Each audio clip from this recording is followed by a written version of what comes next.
I have been a fan of Quiksilver clothing for a long time now. The famous logo of a cresting wave and snow-capped mountain appealed to me, although I am not a surfer. The brand evolved into a billion-dollar company in the early 2000s, broke the $2 billion mark in 2007, but then suffered declining sales thereafter. Let's dive in to see what happened. In 1969, Alan Green took a loan from his father to produce wetsuits at first, and later added sheepskin boots for surfers. It was not until 1973 that Quiksilver was born. Alan partnered with John Law to produce Quiksilver's first product, the boardshort. They wanted to make a living from their surfing passion, setting up shop in Torquay, Victoria. Their products quickly became popular in the surfing community, with famous surfers wearing the Quiksilver boardshorts. The brand was taken to new heights when legendary surfer Jeff Hackman licensed the rights to the US. It's quite interesting how he met the founders. Hackman had won an Australian surfing competition when he met the Quiksilver founders. After striking up a friendly conversation, Hackman asked the founders if they would agree to license the rights. The founders agreed, only if Hackman ate a paper doily as a sign of commitment. When I first read that, I was taken aback. I read over it 2 or 3 times before including it in this episode. After duly eating the paper and shaking hands on the deal, Hackman quickly phoned his business partner, Robert McKnight, who was in Hawaii. McKnight had a business degree and was the venture's finance head. McKnight worked out the details of the deal, proposing to invest no money up front but instead promised to pay a royalty as a % of sales initially. McKnight and Hackman had no idea how the brand would blow up across the US. When they started it, they thought that it would merely sustain their surfer lifestyle.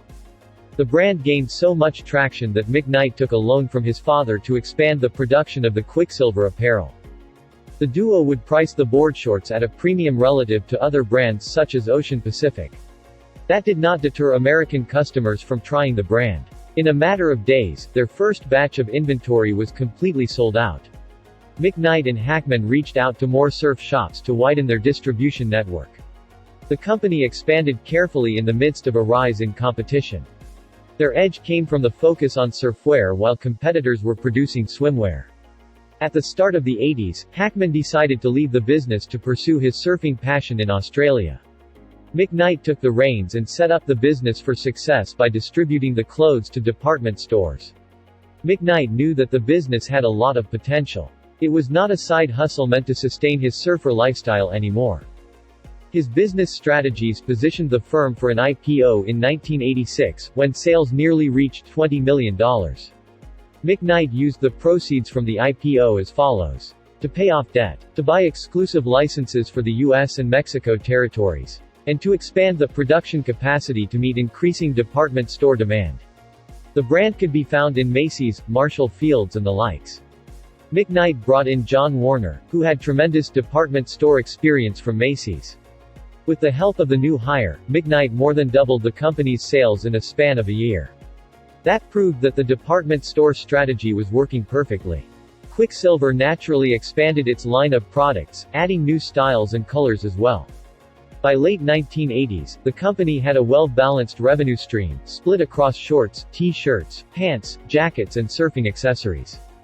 Product distribution reached over 2,000 stores by the end of the 80s, and the firm crossed the $100 million mark in the early 90s.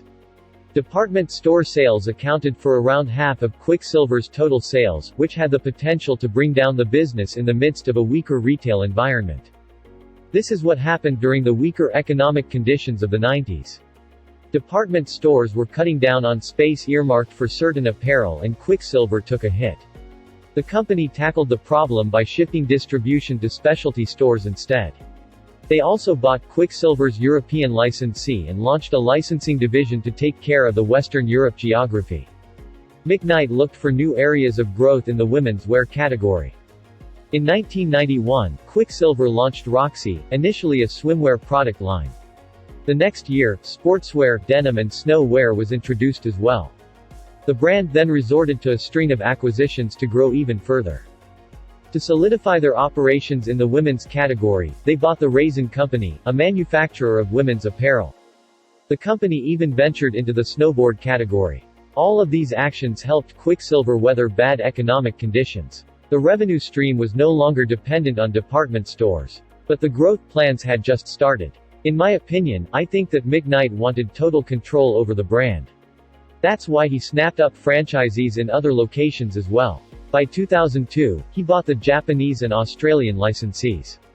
2 years later, the company bought DC Shoes, which helped propel the company's revenue to above $1 billion. But the acquisitions did not end there. Other brands such as Rossignol, Dynastar and Look were acquired. Revenues ballooned to over $2 billion thanks to these acquisitions. But that proved to be the company's downfall. They might have been expanding in different categories too fast. They thus started selling off smaller brands, and they even dropped out of the skate market. In 2014, they took nearly $190 million in goodwill impairment charges related to the acquisitions they did earlier. That basically meant they were writing off the brands, as they did not deliver the projected value. By 2015, Quiksilver filed for bankruptcy, securing a loan from Oaktree Capital Management to work through the restructuring. I read up on the reasons they filed for bankruptcy. Here they are. Overhead operations were widespread, failing to derive economies of scale. Manufacturing and design divisions were geographically separated and not in sync, leading to delays and backlogs. They over-diversified their portfolio, losing focus of who they were. Kelly Slater, the pro surfer who won 11 surfing championships, even cut ties with Quiksilver after being with the brand for decades. But the company exited bankruptcy under a new name, Boardriders. I am not sure where they are headed from there. Do you like the Quiksilver brand? Do you think that the company grew too fast? Where can they go from here? As always, let us know what you think.